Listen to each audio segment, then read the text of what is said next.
So now we will explore how this whole situation of the migraine is affecting you. And we will do this in different layers. We will start with you as a physical being. So you can take a little bit time and ask yourself inside, how is this migraine affecting me in my physical way of being? I have to say, it's not easy to be friendly with that. Yeah. I wake up and immediately the migraine is there, and immediately I feel sick and I cannot even move. It's terrible. I'm stiff and stay in bed, and I cannot bear any sound or light. I cannot do all the things that I would like to do. Yeah. It's like being in prison, really. Okay. Yeah, I feel frozen, immobilized. The only thing I can do is lie in the darkness and wait for the medication to work, and maybe it gets better. Okay. Oh, and there are so many days like that in my life. So that's a real terrible situation. Being imprisoned, not able to move. So lying in the darkness and just waiting until the sickness is over. Yes. Yeah. Yes. So. And you said it's difficult to stay in a friendly way with your body in this suffering. May I invite you just to try? How does it affect you when you can just be with yourself, with all this suffering, like you are sometimes with your grandchild? So if you imagine having this attitude you have towards your grandchild when it is suffering, when you apply that attitude to yourself, how does that affect you? Oh, my grandchild, that's easy to feel tenderness and be very tender with her, but doing that for myself? Yes, I do understand that's more difficult. Yeah, yes. But give yourself some time to try it and just experience whether there is some change when you try to be friendly with your physical being and the way you have to suffer. You know, I often try to have some rational thoughts as, okay, my body needs a pose and things like that, but it's hard. I really, it moves me when I hear you say it is true, it is awful in this prison. Acknowledging instead of ignoring, that makes so much difference. That was never done in my family. Okay, you are not used to acknowledge your suffering. Okay, and in your family, that was very unusual. Yes. To acknowledge your suffering. Yes. So there you learn to ignore your suffering. Yeah. Okay. Yes. Yes. So, with this issue of your family, we arrived at the social dimension. So, maybe you can say a little bit more about your experiences in your family. And how was that related to your migraine in some way? You know, in my family, when I think about it, across the generations, everyone either had or now has migraine. And the only way we learned to cope with it was ignore it. And go to school, university, work, but first and foremost, not talk about it. Okay. No one ever knew. We were always hiding the pain. Okay, so you learned not to talk about it. Yeah. And always hide whatever was there. Yes. Yeah. So this must be unusual for you now then to talk with me about your pain. Yes, it is. It is. When I'm talking about it, as I do now, there are always these old voices in my head telling me, but don't make it bigger than it is. All people have something that they suffer from. Yes. Of course, that's true. All people have something they suffer from. But that doesn't mean that it's not all right to talk about it.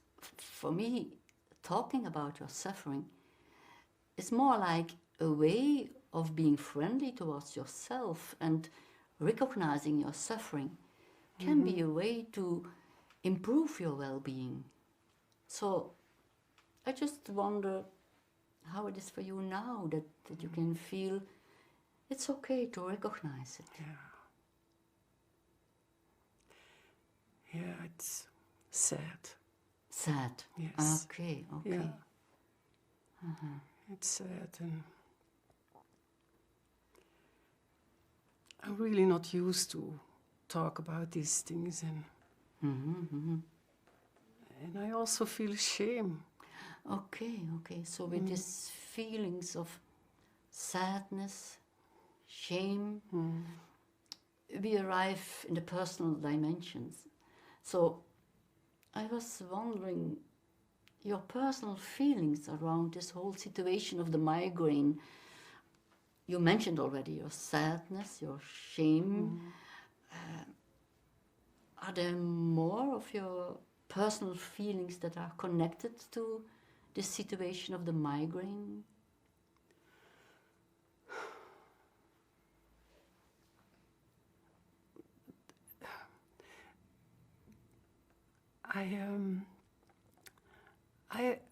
There was some curiosity, like wanting to find out how all these things belong together. But now it's more or less loneliness. Loneliness. The loneliness of And not sharing and hopelessness. Hopelessness, yes. Hopelessness also. Yeah.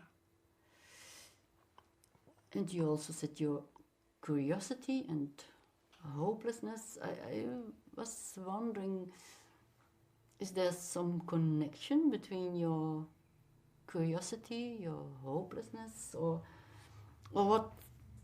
In what way does the migraine take away your hope?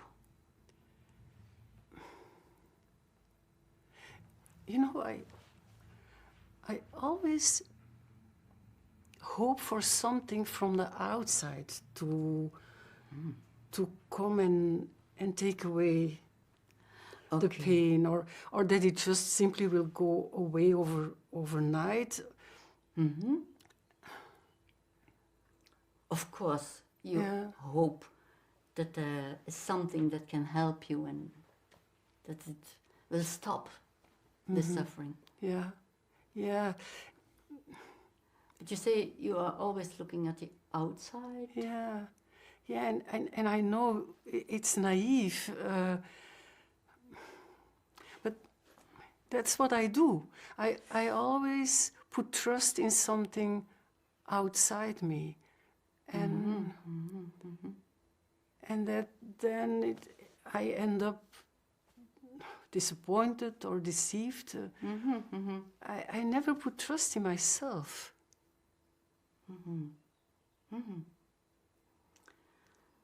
So you discover how you trust the outside and are hoping for medication or other solutions, but trusting in yourself, that's difficult. I wonder, what could help you to really trust?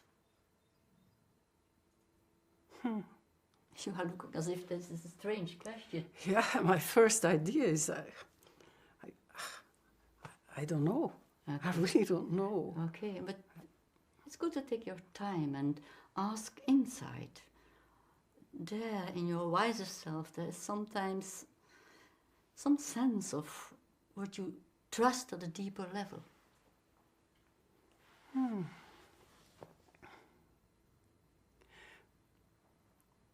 Then I think of nature. Nature? Yes, like trusting that the seasons in nature have an order. Like it's easy to trust that after the winter, the spring will come. So you experience an order in nature that is bigger than your life. Okay. And that's something you trust. I was wondering, is that related to your hope? Well, it goes together with the question, where is my place in all this? So, when I stay with the order of life, what could come for me now in the autumn of my life? Oh, that's a nice question. What could come for you now in the autumn of your life? Yeah. Yeah. As if that opens up some new perspective, or... Yes, it's like a relief. It opens up a new approach to hope for me. Okay. Like confidence in nature and belonging to a bigger order. So if you take now a little bit more time to feel, how does that affect you when you just think of this order in nature and an order that's bigger than you, but at the same time you seem to be part of that order in nature. So how does that affect you? It fills me up with peace. Peace. You can feel peace in that. Yes. Yes. That's an important spiritual emotion. So we arrived in the spiritual dimension very naturally. Yes.